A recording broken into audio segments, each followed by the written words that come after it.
In this video, we're going to evaluate the integral of the function 1 divided by 8 plus x squared using trigonometric substitution.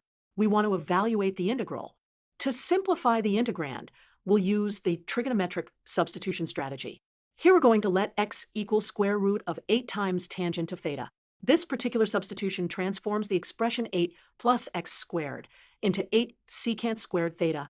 The reason for this substitution is it leads to an expression we can more easily integrate. Now, let's differentiate x with respect to theta. The derivative of x with respect to theta is square root of 8 secant squared theta. We can now replace the integrand using the substitutions we made. Let's rewrite the integral in terms of theta. Notice how the sec² terms cancel. This simplifies the expression to the integral of square root of 8 divided by 8 times d theta. The integral of d theta is straightforward. It evaluates to square root of 8 divided by 8 times theta plus the constant of integration, c. Now we know that x equals square root of 8 times tangent of theta, so theta is equal to inverse tangent of x over square root of 8.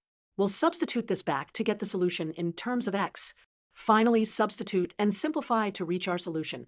The solution to our integral is square root of 8 over 8 times inverse tan of x over square root 8 plus c. We can simplify the coefficient square root of 8 divided by 8 to square root of 2 divided by 4. And there you have it. We've evaluated the integral using trigonometric substitution. This approach provides an elegant and efficient way to solve integrals, especially valuable when dealing with expressions involving squares. Thanks for watching.